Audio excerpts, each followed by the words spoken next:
So good morning everyone, welcome to newspaper decoded. आज हम 6 जून का द हिंदू न्यूज़पेपर देख लेते हैं। तो फर्स्ट जो न्यूज़ इंपॉर्टेंट है वो बेसिकली डीलिमिटेशन से रिलेटेड है कि delimitation will address the concerns of the southern states. तो यूनियन होम मिनिस्ट्री ने कहा है कि डीलिमिटेशन जो सीट रीडिस्ट्रीब्यूशन की एक्सरसाइज होती है उसमें सदर्न स्टेट्स की कंसर्न्स को ध्यान रखा जाएगा और सभी स्टेक होल्डर से जो है टाइम पे डिस्कशन होगा। और ये बात तब आई है जब सेंसस 2027 जो है 2027 तक कंप्लीट करने की अनाउंसमेंट हुई है।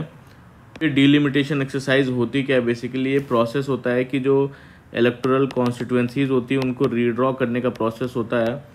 और जो भी लोकसभा और स्टेट असेंबलीज़ में हमारे कॉन्स्टिट्यूशन में आर्टिकल 82 में ये डील किया गया है डीलिमिटेशन ऑफ पार्लियामेंट्री कॉन्स्टिट्यूएंसीज का, कि हर सेंसस के बाद जो है पार्लियामेंट में डीलिमिटेशन एक्ट जो है वो पार्लियामेंट शैल इनैक्ट डीलिमिटेशन एक्ट, और इस एक्ट के बेसिस पे जो है डीलिमिटेशन कमीशन सेटअप किया जाता है रीड्रॉ करने के लिए बाउंड्रीज इनकी। और आर्टिकल 170 जो है ये सिमिलर स्टेट्स के लिए डील करता है। फिर उसके बाद में अब ये कौन सेटअप करता है डीलिमिटेशन कमीशन? ये सेंट्रल गवर्नमेंट सेटअप करता है अंडर डीलिमिटेशन एक्ट। ठीक है, इसमें कौन कौन होता है डीलिमिटेशन कमीशन में? एक तो हमारे जो होते हैं जो चेयर जो करते हैं इसको, वो रिटायर्ड सुप्रीम कोर्ट जज होते हैं। ठीक है, और जो आपके जो रेस्पेक्टिव इस जो है चीफ इलेक्शन कमिश्नर, इसमें एक्स ऑफिशियो मेंबर होते हैं। ठीक है, एक्स ऑफिशियो मेंबर। और जो रेस्पेक्टिव जो स्टेट के इलेक्शन कमिश्नर्स हैं वो भी रहते हैं। ठीक है, अब ये बेसिकली क्या हुआ था कि जो है इसमें जो 42nd अमेंडमेंट आया था उसने फ्रीज कर दी सीट जो है 2000 तक। जो 1976 में ये अमेंडमेंट आया, तो जो भी सीट्स हैं जो भी बाउंड्रीज ड्रॉ हुई हैं इलेक्टोरल कॉन्स्टिट्यूएंसीज को, उसको वैसे का वैसा ही फ्रीज कर दिया था 2000 तक। ठीक है, ताकि प्रमोट कर सके फैमिली प्लानिंग और जो है पॉपुलेशन कंट्रोल। फिर उसके बाद में 84th अमेंडमेंट आया। 84th अमेंडमेंट में जो है इसको एक्सटेंड कर दिया गया फ्रीज 2026 तक, यही सेम इलेक्टोरल कॉन्स्टिट्यूएंसीज को। अब क्या है, अब बेसिकली 2026 के बाद अब जो है तुरंत जो है सेंसस होने जा रहा है। तो अब कॉन्स्टिट्यूशनल जो अरेंजमेंट है वही है कि जो है डीलिमिटेशन जो है एक्सरसाइज होगी जो भी 2026 के बाद फर्स्ट सेंसस होगा। और जो फर्स्ट सेंसस है वो अभी जो 2026 के बाद फर्स्ट सेंसस है 2027 में कंप्लीट होने वाला है। तो वही सदर्न स्टेट्स कंसर्न है कि जो है उनको इसमें नुकसान हो सकता है, क्योंकि उन्होंने बेटर पॉपुलेशन कंट्रोल जो है स्टेप्स उठाए हैं और इससे उनकी जो है जो शेयर ऑफ शीट्स हैं वो कम हो सकती हैं। तो ये उनका कंसर्न है, वही सेंटर ने बोला इसको ध्यान में रखा जाएगा। फिर जो नेक्स्ट न्यूज़ है उसमें बेसिकली यहाँ पे ट्रंप ने जो है बैन लगाया है कि 12 कंट्रीज़ पे लगभग जो भी ट्रैवल करना चाहते हैं यूएस को, जैसे कि अफ़गानिस्तान हो गया, म्यांमार हो गया, चाड, रिपब्लिक ऑफ कॉन्गो, इक्वेटोरियल गिना, एरिट्रिया, ये सब, येमेन। तो अब ये बेसिकली लगाया क्यों गया है कि जो है कुछ टेम्परेरी वर्क वीज़ाज़ जो है यहाँ पे इन कंट्रीज़ में वो अलाउ रहेंगे। और बैन जो है वो जो एथलीट्स आ रहे हैं जो आपके 2026 फीफा वर्ल्ड कप के लिए, ठीक है, और 2028 में लॉस एंजलिस ओलंपिक्स होने वाला है उनके लिए नहीं रहेगा, और जो डिप्लोमेट्स हैं उनके लिए नहीं रहेगा, और जो भी हार्वर्ड में स्टूडेंट्स एडमिशन लेने आ रहे हैं उनके लिए भी बेसिकली बैन लगा दिया इन्होंने। और इसका रीज़न बताया है कि जो है यूएस के पास अभी सेंट्रल अथॉरिटी इतनी मजबूत नहीं है इन सब कंट्रीज़ के जो स्टूडेंट्स हैं उनको रेगुलेट करने के लिए, और जो टेररिज्म कंसर्न्स हैं और इनएडिक्वेट पासपोर्ट और जांचने का सिस्टम अभी इन कंट्रीज़ के लिए नहीं है यूएस के पास, इसलिए ये बैन लगा रहे हैं। फिर जो नेक्स्ट न्यूज़ है बेसिकली यहाँ पे काजीरंगा नेशनल पार्क को एक्सपैंड करने के लिए बोला जा रहा है, टूरिज़्म प्रमोट करने के लिए। तो यहाँ पे बेसिकली राइनोज़ और जो टाइगर्स हैं काफ़ी ज़्यादा हैं, और अभी कितना एरिया जो है chief minister office said an area of 47,000 hectares will be added. ठीक है, तो tourism to promote sustainable tourism at the UNESCO world heritage site. तो Kaziranga national park basically UNESCO world heritage site भी है। तो ये यूनेस्को वर्ल्ड हेरिटेज साइट क्या होती है? बेसिकली रेफ़र करती है कोई भी नेचुरल या फिर जो है जो कल्चरल साइट हैं जो कि कंसिडर की जाती हैं कि आउटस्टैंडिंग नेचुरल वैल्यू की है और प्रोटेक्ट की जाती है इंटरनेशनल ट्रीटीज़ के अंडर के अंडर। तो ये बेसिकली क्या करता है कि आइडेंटिफाई करता है ऐसी चीज़ें प्रोटेक्ट करता है और प्रिजर्व करता है ऐसे कल्चरल और natural heritage around the world. 3 type के बेसिकली होते हैं ये, कल्चरल साइट्स, नेचुरल साइट्स और मिक्स्ड हेरिटेज साइट्स, है ना। कल्चरल साइट्स का एग्जांपल जैसे हो गया ताजमहल हो गया, है ना, और नेचुरल साइट्स का एग्जांपल जैसे काजीरंगा नेशनल पार्क हो गया, और मिक्स्ड का हो गया कंचनजुंगा,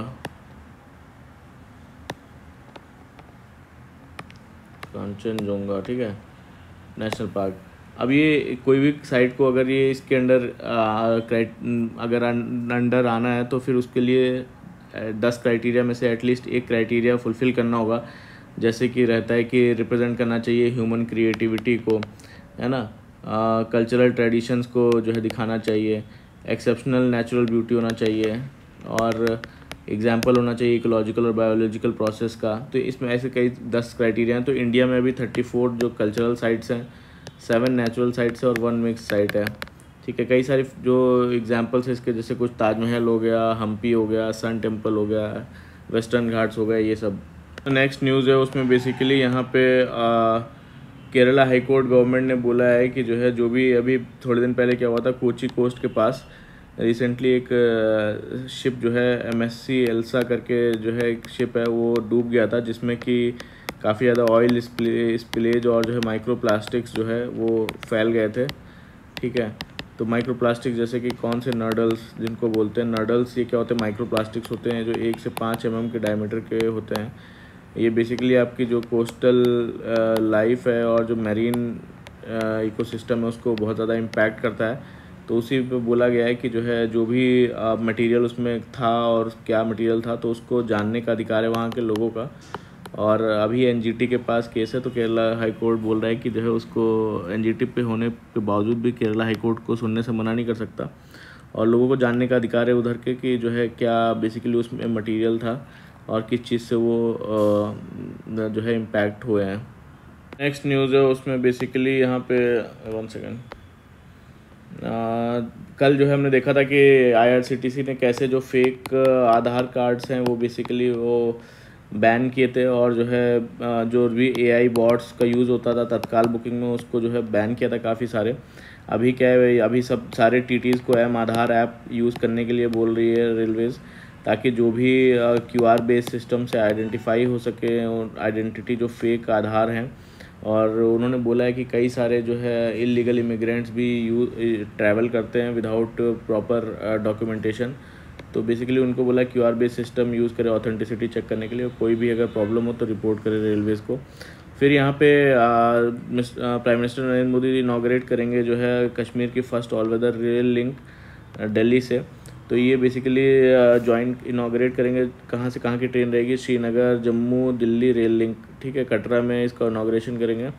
वंदे भारत एक्सप्रेस रहेगी ये, और बिटवीन श्री माता वैष्णो देवी कटरा एंड श्रीनगर वो सैटरडे से रेगुलरली ऑपरेट करना स्टार्ट करेगी ये। नेक्स्ट न्यूज़ है उसमें बेसिकली दसॉल्ट एविएशन जो है उसने टाई अप किया है टाटा के साथ राफेल फाइटर फ्यूसलेज बनाने के लिए। फ्यूसलेज मतलब जो भी मेन पार्ट्स होते हैं, मेन बॉडी पार्ट्स, उनको बनाने के लिए अभी क्या करेंगे, ये जो फ्यूसलेज हैं ये इंडिया में मैन्युफैक्चर करने का प्लान है।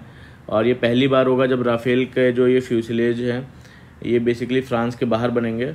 और ये स्टेप इंडिया की जो एरोस्पेस जो मैन्युफैक्चरिंग कैपेबिलिटी है उसको स्ट्रॉन्ग करेगा, और ग्लोबल जो सप्लाई चेन है उसको सपोर्ट करेगा, स्पेशली हाई प्रिसीजन मैन्युफैक्चरिंग में। नेक्स्ट न्यूज़ है उसमें बेसिकली इलेक्शन कमीशन ने अपग्रेड किया अपना जो इंडेक्स कार्ड है डेटा एनालाइज करने के लिए।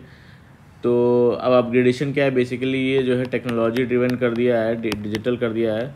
तो और ये इंडेक्स कार्ड क्या होता है, इंडेक्स कार्ड जो है बेसिकली जो है ये होता है कि एक नॉन स्टैट्यूटरी रिपोर्ट होता है, ठीक है, जो कि इलेक्शन के बाद जो कॉन्स्टिट्यूंसी लेवल डेटा होता है, आफ्टर इलेक्शन जो कॉन्स्टिट्यूंसी लेवल डेटा होता है उसको जो है एक्सेसिबल बनाता है, जो भी वो यूज़ कर सकते हैं डेटा रिसर्चर्स, एकेडमिशियंस और पॉलिसी मेकर्स।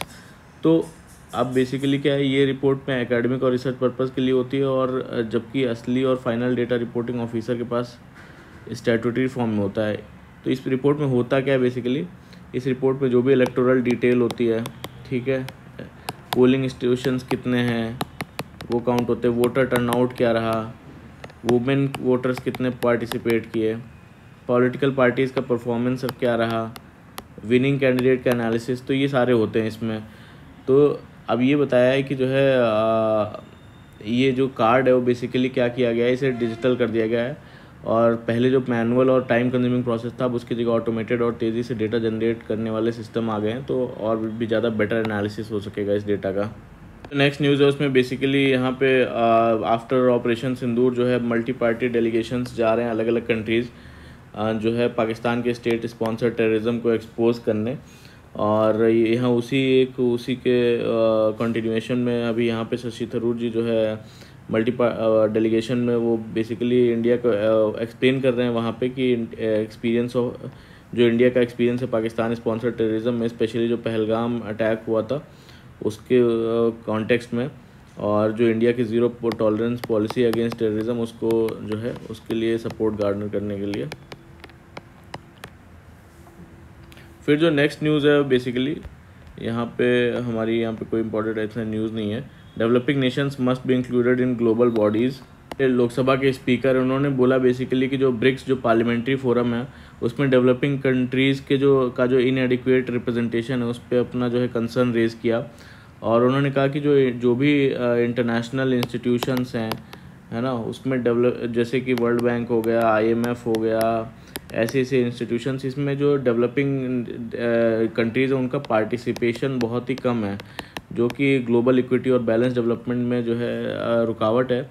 इसलिए जो है ब्रिक्स के जो नेशंस हैं उनको मिलकर जो है ग्लोबल साउथ के पार्टिसिपेशन को बढ़ाने के लिए काम करना चाहिए। ग्लोबल साउथ क्या है? ग्लोबल साउथ का मतलब है कि वो कंट्रीज़ जो ज़्यादातर डेवलपिंग हैं या अंडर डेवलप्ड हैं, ठीक है, जिन्हें अपनी इकोनॉमी, इंफ्रास्ट्रक्चर अभी और सोशल डेवलपमेंट आगे अभी बढ़ाना है, और ये टर्म यूजुअली जो है अफ्रीका, लैटिन अमेरिका, एशिया के पार्ट्स के और कुछ पैसिफिक आइलैंड्स के लिए यूज़ होते हैं जहाँ कोलोनाइजेशन, इकोनॉमिक इनइक्वालिटी और डेवलपमेंटल चैलेंजेस का सामना करना पड़ता है। नेक्स्ट न्यूज़ है उसमें बेसिकली जयशंकर जी ने बोला है कि जो है need to boost India Central Asia links, तो इंडिया को सेंट्रल एशिया के साथ अपनी जो कनेक्टिविटी है उसको और ट्रेड को बढ़ाने के लिए ज़्यादा एफर्ट्स रिसोर्स लगाने की ज़रूरत है, ऐसा एक्सटर्नल अफेयर्स मिनिस्टर ने बोला है। ख़ास तौर पर उन्होंने जो ईरान का जो चाबहार पोर्ट है उसको इस्तेमाल बढ़ाने और क्योंकि इंडिया से जो है चाबहार पोर्ट जो ईरान का है वहीं से सेंट्रल एशिया का हमें एंट्रेंस मिलेगा, तो उसका इस्तेमाल और बढ़ाने के लिए के बीच ट्रेड को नेशनल करेंसीज़ में सेटल करने की बात की है। और इसी बीच और बोला है कि जो है ट्रेड और कनेक्टिविटी को मजबूत करने के लिए जो हमारा जो international north south transport corridor है और जो चाबहार पोर्ट है ये बहुत ज़्यादा इंपॉर्टेंट हो जाते हैं। तो international north south transport corridor क्या है? एक जो मल्टी मॉडल ट्रांसपोर्ट रूट है जो इंडिया को बेसिकली जो है कनेक्ट कर रहा है सेंट्रल एशिया और यूरोप से डायरेक्टली कनेक्ट करता है, और पर्पज़ है इंडिया, रशिया, ईरान और सेंट्रल एशिया और यूरोप के बीच ट्रेड और कनेक्टिविटी को इम्प्रूव करना। और ये कॉरिडोर जो भी है ओशन, सी, रेल, रोड से मिलकर बना है। तो मुंबई से ईरान के जो है ये मुंबई से पहले ईरान के बंदर अब्बास के थ्रू कैस्पियन सी बीच में पड़ेगा, कैस्पियन सी के पास तक फिर रशिया और यूरोप जो है एक्सेसिबल होंगे। नेक्स्ट न्यूज़ है उसमें बेसिकली जो भी हमारा जो सेंसस होने वाला है 2027 में उसको अब जो डेटा कलेक्टर्स होंगे जो अब स्मार्टफोन जो है यूज़ करेंगे डिजिटली एंड डेटा एंट्री करेंगे, और ये पहली बार ऐसा हो रहा है इंडिया में। और इसका मतलब है डेटा जो है रियल टाइम प्रोसेस होगा जिससे सेंसस के रिज़ल्ट जल्दी मिलेंगे, पहले जैसे 10 साल तक इंतज़ार नहीं करना पड़ेगा ऐसा बोलना है। और जो ऐप्स और पोर्टल्स का इस्तेमाल होगा इसमें बेसिकली, तो सेंसस मैनेजमेंट और जो है मॉनिटरिंग जो सिस्टम है उसका यूज़ होगा।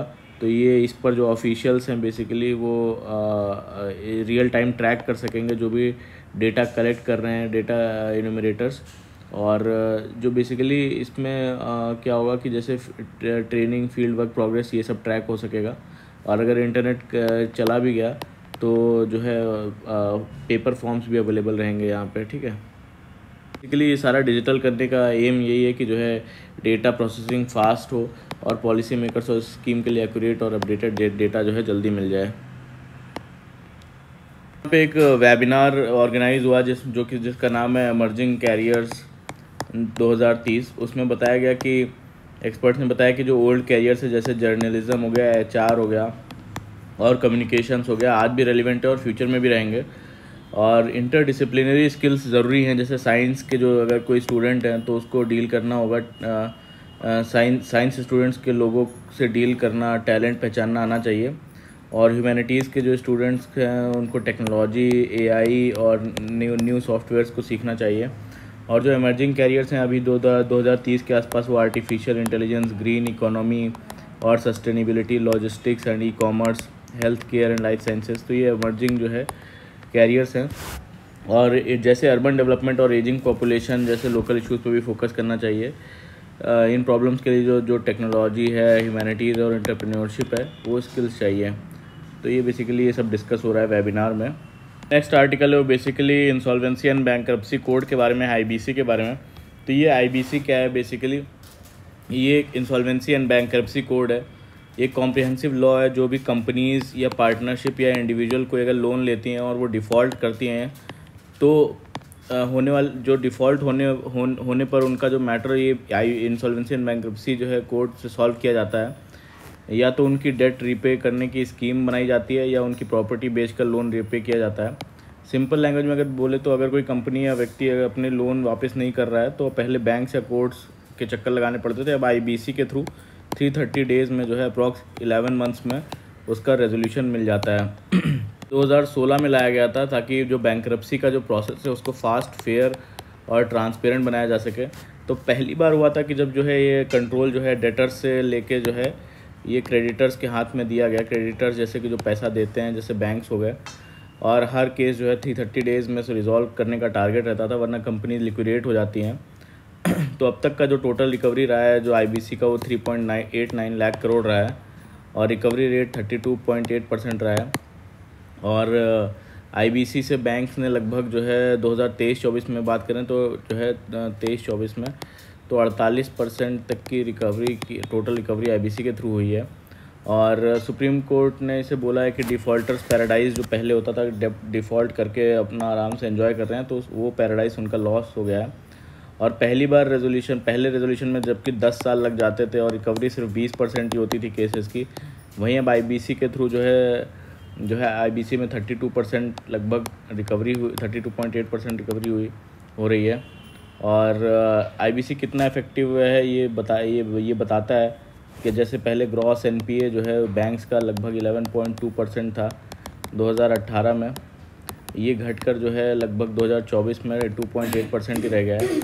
तो IBC का साइड इम्पैक्ट क्या हुआ है कि बोरोवर्स में डिसिप्लिन आया है बेसिकली, और डिस्ट्रेस्ड फर्म्स के लिए लोन कॉस्ट 3% तक कम हो गई है। कॉर्पोरेट गवर्नेंस सुधरा है और इंडिपेंडेंट डायरेक्टर्स का रोल जो है बढ़ाया गया है। चैलेंजेस क्या हैं इसमें, basically national company law tribunal जो है जिसके केसेस इसमें जाते हैं, रेजोल्यूशन होने के बाद भी इसमें डिसीज़न थोड़े लेट मिलते हैं, ठीक है, डिसीज़न लेट मिलता है। और लीगल अनसर्टेनिटीज़ हैं, कभी कभी जो है रेजोल्यूशन के बाद भी जो है केसेस रीओपन रह जाते हैं। तो IP, intellectual property rights, employees due और टेक्नोलॉजी कंटिन्यूटी जैसे मॉडर्न इश्यूज़ का क्लियर ट्रीटमेंट अभी भी इसमें मिसिंग है। तो सॉल्यूशंस बोलते हैं फ्यूचर स्टेप्स की ट्राइब्यूनल जो इंफ्रा है वो बेसिकली स्ट्रॉन्ग करना होगा, और प्री पैक्ड जो है इंसॉल्वेंसी स्कीम्स को अलाउ करो, कोर्ट को एंगेज करो कि वो कॉमर्शियल जजमेंट्स पे इंटरफेयर ना करे जब रेजोल्यूशन प्लान ऑलरेडी अप्रूव हो चुका हो। तो ये बेसिकली इसमें बोलते हैं कि IBC ने इंडिया का क्रेडिट सिस्टम को डिसिप्लिन, स्पीड और ट्रांसपेरेंसी दी है, लेकिन अभी भी जुडिशियल क्लैरिटी जो है और ट्राइब्यूनल एफिशिएंसी की ज़रूरत है इसमें। जो लद्दाख में नए रूल्स जो है आए हैं, जो 4 नए रेगुलेशंस नोटिफाई किए गए हैं, जिसमें कि जो लद्दाख के जो रेजिडेंट्स हैं उसमें बेसिकली गवर्नमेंट जॉब रिजर्वेशन हो गया, ऑफिशियल लैंग्वेज हो गया, डोमिसाइल स्टेटस क्या रहेगा, और हिल काउंसिल्स पे जो है डिसीजन लिया गया, हिल काउंसिल के जो स्ट्रक्चर रहेगा उस पर।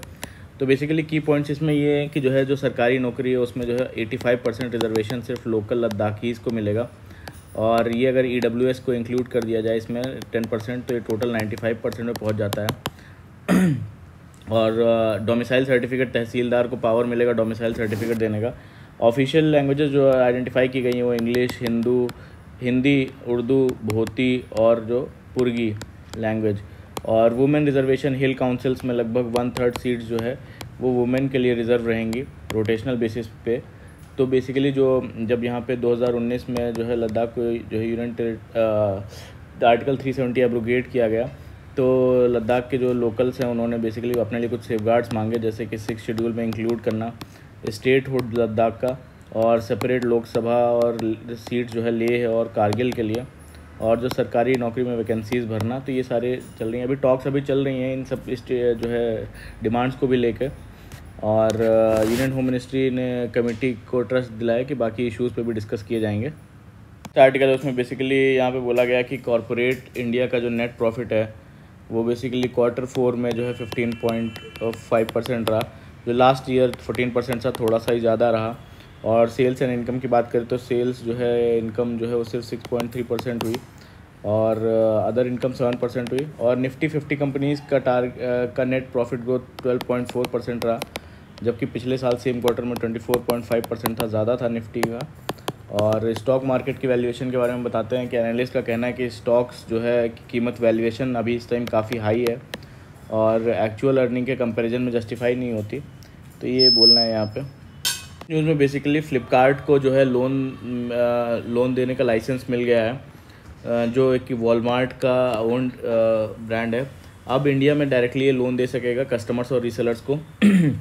ये पॉसिबल हुआ क्योंकि जो फ़्लिपकार्ट है ने आरबीआई से एनबीएफसी की लाइसेंस ले लिया है, और ये पहली बार है जब आरबीआई ने किसी बड़ी ई कॉमर्स कंपनी को लाइसेंस दिया है।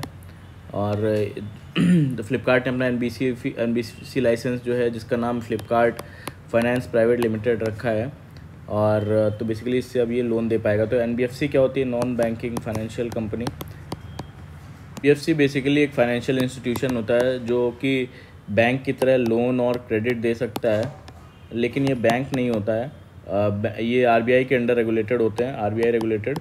और क्या क्या सर्विसेज दे सकते हैं? बेसिकली लोन्स और एडवांसेस दे सकते हैं, एसेट फाइनेंसिंग कर सकते हैं जैसे व्हीकल्स या इक्विपमेंट का, इन्वेस्टमेंट कर सकते हैं shares, stocks, debentures, mutual funds, hire purchase कर सकते हैं लीजिंग सर्विसेज का, ठीक है। और माइक्रो फाइनेंस और जो है कंज्यूमर फाइनेंस भी ये कर सकते हैं।